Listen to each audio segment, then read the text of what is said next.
All right, here we have the last topic of today's Friday podcast, Warmongers, which you are enjoying in its full length as members or Hero subscribers or as participants who came directly to the stream. And the last topic is Mark Rutte in Prague. So, did you see the press conference? I saw the press conference and I almost fell asleep during it. Uh-huh. I wanted to watch the press conference, but unfortunately I found out that I have too strong of a gag reflex. But does Mark Rutte disgust you that much, huh? No, not Mark Rutte, he's actually good looking. Yeah, look, anyway, a strong gag reflex. All right, since you haven't seen it, Kermit, we'll recap it for you a bit. And I think Hochi can nicely tell us here why he didn't enjoy it so much and what his problem with all of it was. Well, I didn't enjoy it for one big reason, which is that basically nothing got resolved. And what did you expect to get resolved? I actually didn't expect anything from it, and it didn't surprise me. What actually surprised me was that Andrei presented it as a normal visit. Someone so high-ranking that it's basically nothing special, that he goes everywhere like this, and that Czech citizens shouldn't interpret it as some kind of slap in the face, that basically, guys, I just came for a visit, you're not fulfilling what you promised, maybe you could start fulfilling it. Yeah, well, Andrei Babiš presented it like it's a nice visit, that we're glad he came, and that it's actually some kind of proof of international success, that he's coming to us, you know, Rutte, who talks with Trump and Macron and all those people. So he almost presented it as if the visit was something positive, which isn't true, you know. And that they've known each other for a long time, and that they saw each other recently. I think even Macron was mentioned. It was kind of an exaggeration, really way too much. Sure. What struck me the most about it was that Andrei Babiš really used that strange argument again about us increasing defense spending, in the sense that we're giving more money.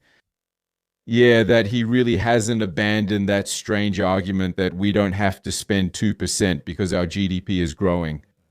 We're giving more money, but at a lower percentage. Yeah, he keeps repeating it like it's a good argument, but it's not a good argument. What do you think, Kermit? Tell me, what do you think about this argument? Rutte must think he's an idiot since he's treating Rutte like an idiot. Sure. Because, if you tell Rutte, we're spending 2%, look, we're giving 8 billion more than last year, then I think Rutte is intelligent enough to understand the concept of inflation.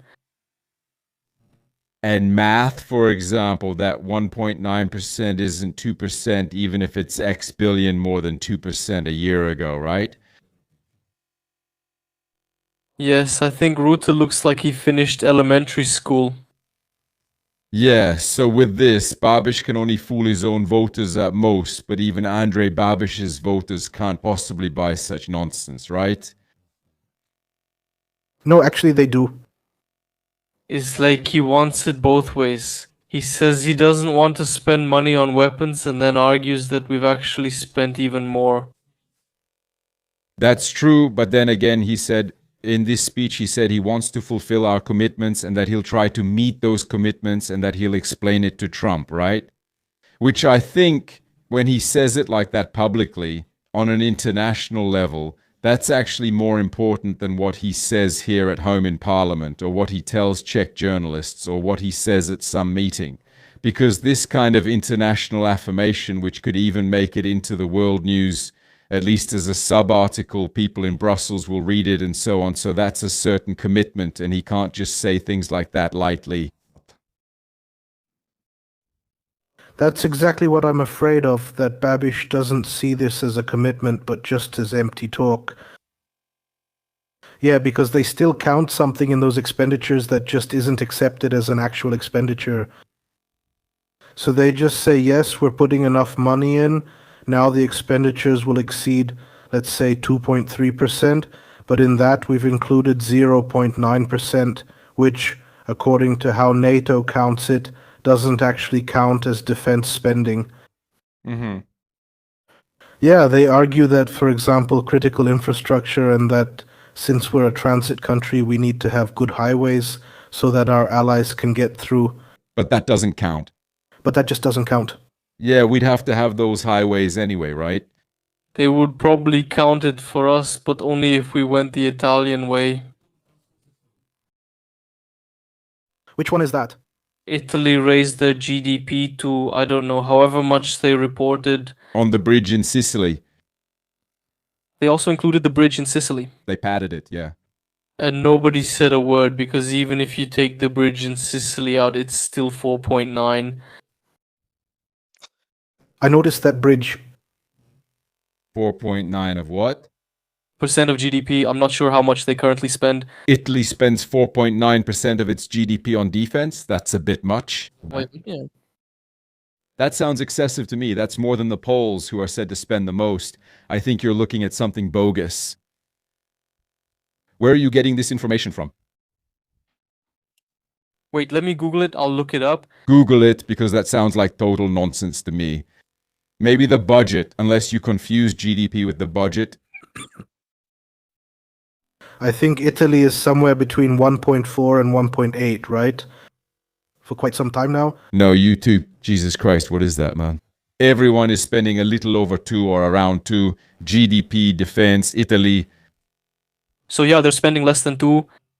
Really? So I got it wrong, so I apologize. But in 23, the last figure, 1.6. So Milaniova probably won't be friends with Trump anymore. Yeah, but that's in the year 2020. That's a figure from the year 2020. Guys, don't say numbers if you don't know them. Just say you don't know. Right. We know them. They're just outdated since we lack the current ones. All right, so that's wrong.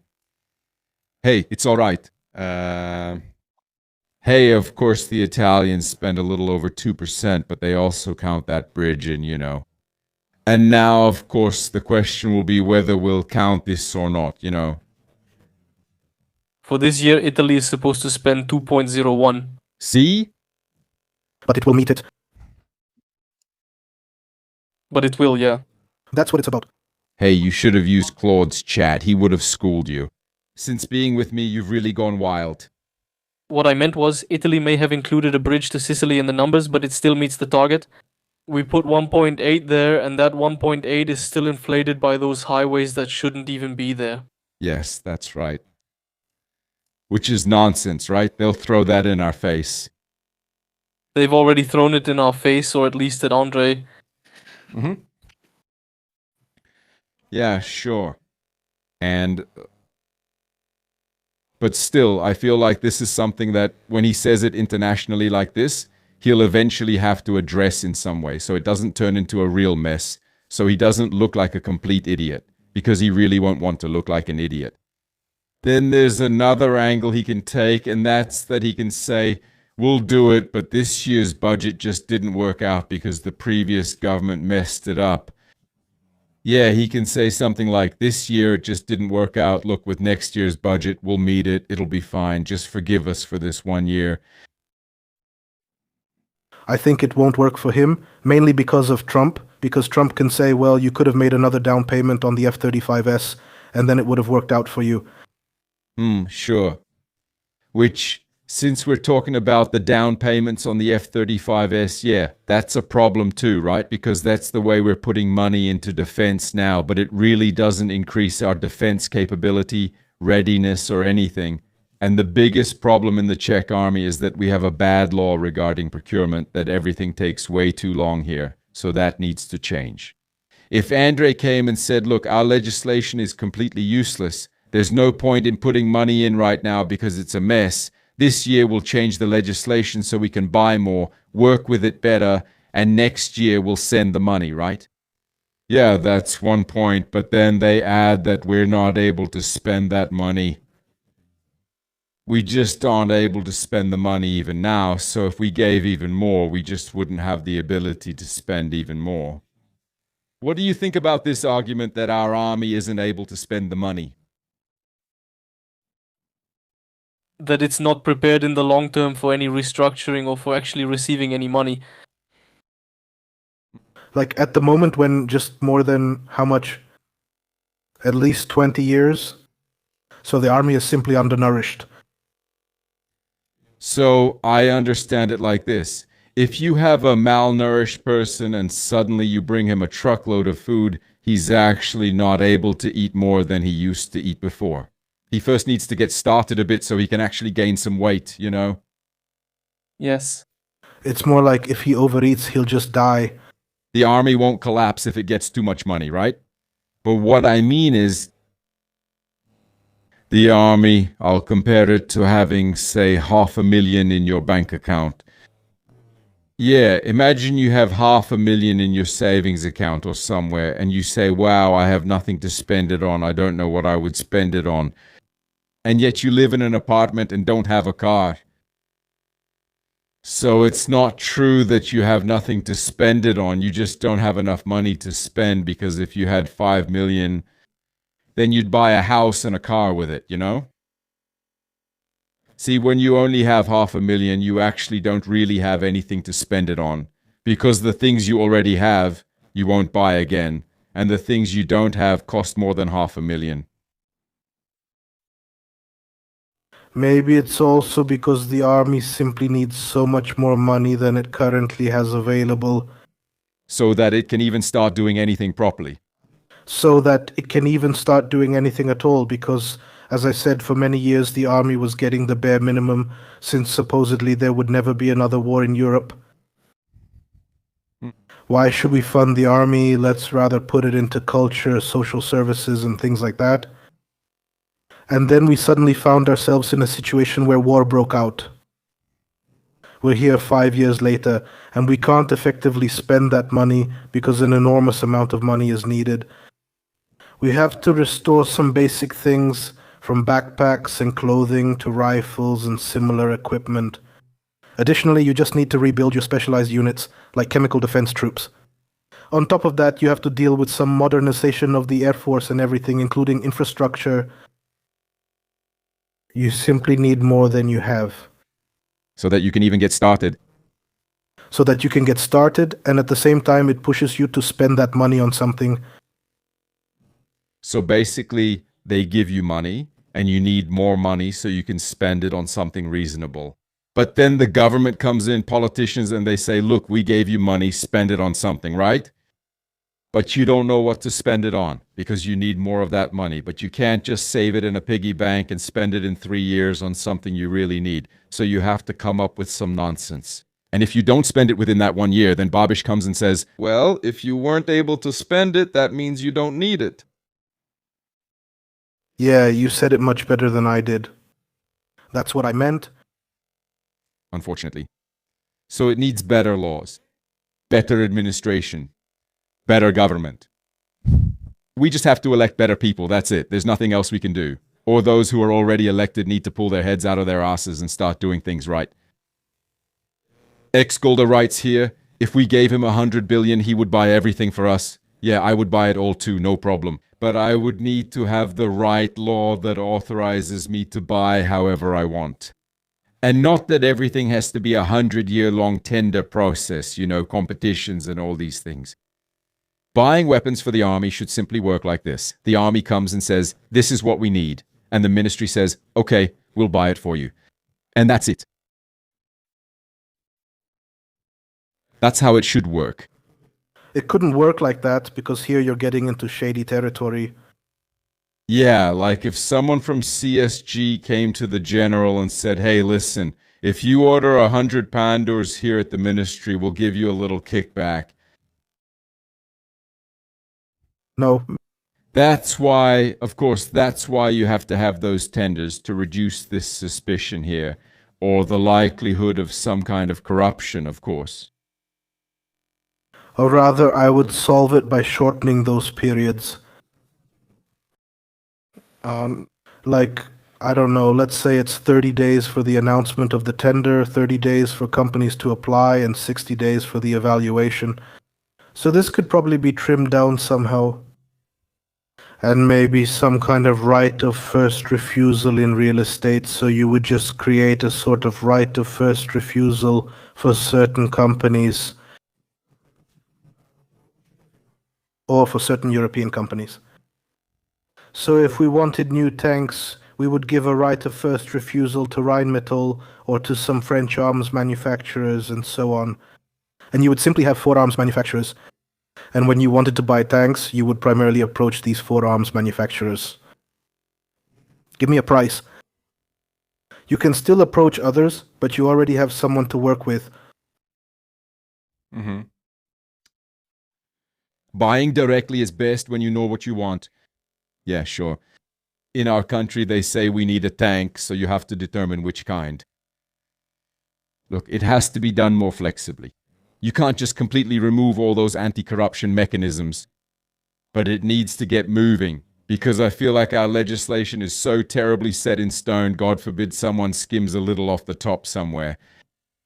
With all the paperwork, documents, wait times, and verifications, you can't get anything done here in any reasonable amount of time. And of course, it's all because of the past, the corruption that was here, which had to be dealt with somehow, right? So that's still here, right? Czechia ranks among the world's highest for clientelist corruption. But the key point is Ukraine has golden toilets. Hey, any conclusion? Anything to say at the end? Does anyone have a speech they'd like to give here about our rearmament? Because Pavel says that Ruta's visit to Prague is a problem, which is actually what we said at the beginning, that it rather shows we're problematic students rather than top of the class. Yeah, the principal didn't come to visit us because we're so great and there are no problems with us. He came to visit us to tell us that we're at risk of failing. Well, you summed it up nicely. Thank you. Boys, I could agree with that. We just need to get our rearmament moving here and change the laws. Czech. There are simply more points. But I'm more afraid that the current government won't address it because it's not their priority and their voters don't want it. The current government is too woke to rearm, that's clear. Hey, thank you so much for your updates, for your talk, for being the guests on today's podcast. And that you discussed this issue too, besides the other 4 topics. Ladies and gentlemen, if you want to watch the whole stream in one go, tune in to the live broadcasts, always on Friday evenings. Maybe next week on Thursday, we'll see how we arrange it. Or of course, you can become members or Hero supporters.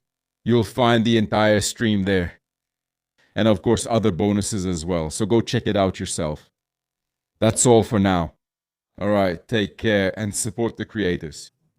Bye.